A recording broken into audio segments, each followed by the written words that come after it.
Ezekiel, the man who ate a book and lay on his side for a really long time. While Ezekiel was in Babylon trying to talk to the people about their disobedience and discipline, God asked Ezekiel to do some very strange things. Things that might have seemed hard or weird to Ezekiel. But it was very important that he obey anyway. One time God told Ezekiel, "I want you to do exactly what I say. Now open your mouth and eat what I give you." Ezekiel opened his mouth. Do you know what God put in his mouth? God put a little book in Ezekiel's mouth. A book! It was actually a scroll. That's an old-fashioned book. Ezekiel didn't argue or think he knew better than God. Ezekiel just ate the book exactly like God said. Do you know what the book tasted like? It tasted as sweet as honey. After that, God's Spirit picked up Ezekiel and whooshed him to the place where the disobeying, stubborn people were, so that Ezekiel could talk to them and help them obey God again. Later, God asked Ezekiel to do another hard and uncomfortable thing. First, God said, "Draw a picture of Jerusalem on a piece of clay. Then, set up a bunch of little clay people like a big army surrounding the city." Then God told Ezekiel to lie down on his side and let himself be tied down with ropes facing the little clay city. Do you know how long God asked Ezekiel to stay lying on his side? Over 1 year. Do you know any little babies who are 1 year old? Well, Ezekiel stayed tied down with ropes for as long as that baby has been alive. Ezekiel cooked his food lying down. He drank his water lying down. He did everything lying down.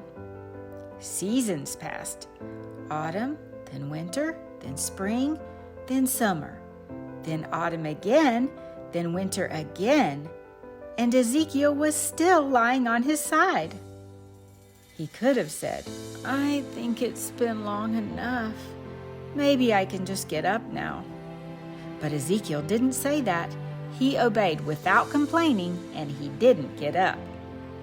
When God finally did tell Ezekiel to get up, Ezekiel got up right away.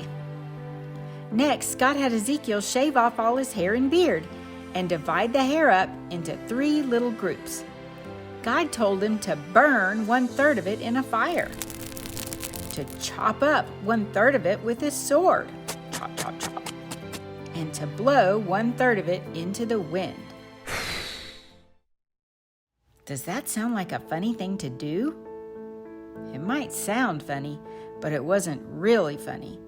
God was having Ezekiel do all these funny-sounding things as a picture to the people. He was having Ezekiel act out, like you might do in a play, how God was going to discipline them. Remember how he told them that God was going to let Babylon totally destroy their city, Jerusalem? That's what Ezekiel was acting out with the little clay people. And do you remember that he told the people they would be divided up and scattered? That's what Ezekiel was showing them when he divided up his hair. Normally, it's not a good thing to try to draw attention to yourself because it's a selfish thing to do. But this time, God actually wanted Ezekiel to draw attention to himself so that the people would notice Ezekiel and would stop what they were doing and listen, listen, listen. The